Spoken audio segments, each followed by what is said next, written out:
Grand Rising, beloved, you've happened upon peculiar treasures of Yahweh, and I'm your sister Renee, and I bid you all an absolutely wonderful, restful Sabbath day.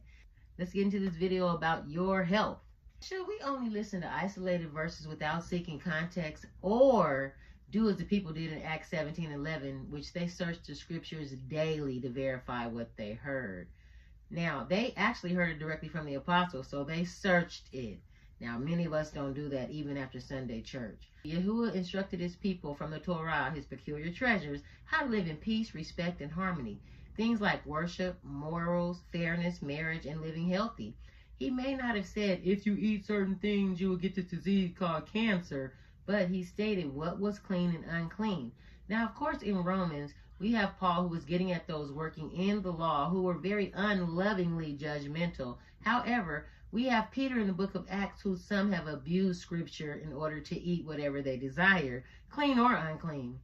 Acts 10:13 through 15 entail that Peter was praying for some time, and during this time, he grew hungry and he fell into a trance, and he saw a vision of all types of beasts or animals, including birds and insects, coming down from heaven in a vessel. Now, Peter hears a voice saying, Peter, up, kill, eat. But he was like, I have never eaten anything unclean, because he adhered to the Torah, or in other words, the instructions, which instituted a distinction between clean, edible meat and unclean. But the voice tells Peter not to call anything unclean that Yah made. So people run with that. Mind you, while Peter was going through this, there was a man named Cornelius who was not from Judah, and he revered the Most High still, along with his family.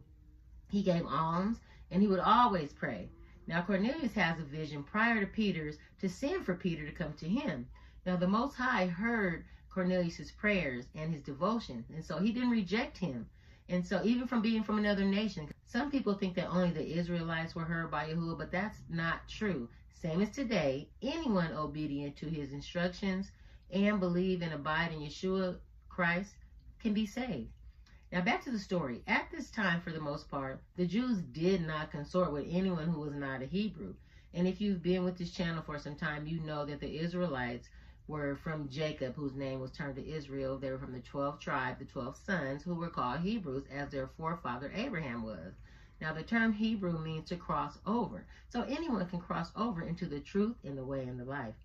Now, the Hebrews, or the Jews, or the Israelites, they didn't have dealings with other nations because they were a holy people, meaning set apart. And all the other nations either worship idols or gods or whatever. So Yahuwah didn't want his people being influenced. Now, this man Cornelius was considered a Gentile in not being of the tribe of Israel. Anyone wasn't a Hebrew was a Gentile. And even Yeshua himself didn't deal with the other nations initially. He came for children of Israel. He even ignored a Samaritan woman and called her a dog, because the Samaritans mixed with the Assyrians. But anyway, in Peter's vision, the dream was deeper than just his being hungry, but we'll get to that. So Cornelius too has this vision to send for Peter, and he sent his men for him. All the while, Peter is having his vision while the men are en route to him. Now, as soon as Peter's vision is gone, the men stand outside asking for him. He accompanies them to Cornelius, and when Cornelius sees Peter, he bows down in reverence. But Peter's response isn't arrogant like many's are. Acts 2:26 through 28, Peter responds by telling Cornelius not to do that because he's just a man same as him. Side note, for the Catholic Church, they deem Peter a saint and bow and pray to, or pray through him to the Father. And the Bible does not instruct us at all. It's a tradition of men. Anyway, he said unto them, ye know that it is an unlawful thing for a man that is a Jew to keep company or come into one of another nation, but Yahuwah has showed me that I should not call any man common or unclean. But wait, the vision was about animals. But what did Peter just say? Not to call any man. Okay, so prior to Yeshua coming for the remissions of sins, the Levitical priest would go to the Most High for the sins of the people, right? Furthermore, people too were considered at times either clean or unclean. If a woman was menstruating, she was considered unclean. And if anyone touched anything that she sat on, they were considered unclean, okay, for the whole day. If you took a number 2, you had to go outside of the camp and dig a hole, because Yahuwah is about cleanliness. That's what he is about. And so eating unclean animals, having that uncleanliness inside of you, Just consider the swine, okay? That animal eats anything, including other dead animals, feces, whatever slop is given to them. Shrimp, lobster, crabs, all are bottom feeders. What sinks to the bottom of the ocean, they eat. They eat the waste from the cleaner fish.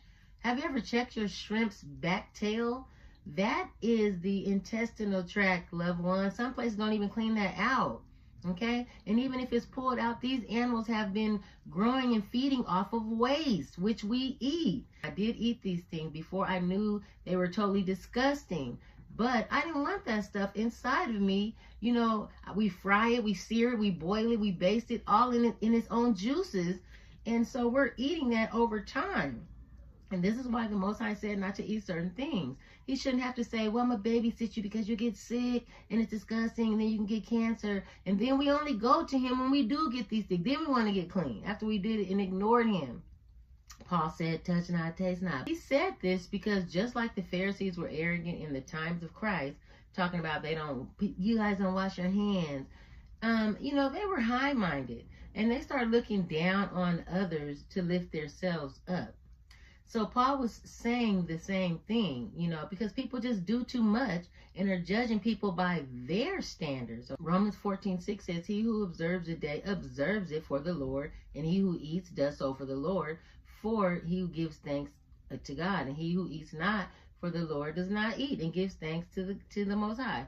This meant that he who observes the Sabbath does it for Yah. He who eats food does it for Yah. He who doesn't eat does it for Yah. Beloved, anyone eats, and sometimes we fast. We eat not. Okay, even Romans 14:3. Let him not eat that despiseth that him that eateth not, and let him which eateth not judge him that eateth, for Yahuwah hath received him. Same thing, fasting or not fasting. If I chose not to fast, which is really between me and the Most High, you're not supposed to judge me because of that. See? That's all it meant. It didn't say, for him who eats pig and him who doesn't eat pig, let him not continue. It didn't say anything like that. But I promise you, if you start looking into these scriptures, you will discover that you are being taught a lawless religion. This is why people should look to where Christianity started. Look for the forefathers. See who they were. See if they were the children of Israel. And you will discover that they were not. They were Greeks, which / is a Gentile, okay? And they even stated that the Most High punished Israel, the nation of Israel, and then they gave them the covenant. That's where you get that from, thinking that it's all about Christianity. That's where you get a lot of your beliefs from.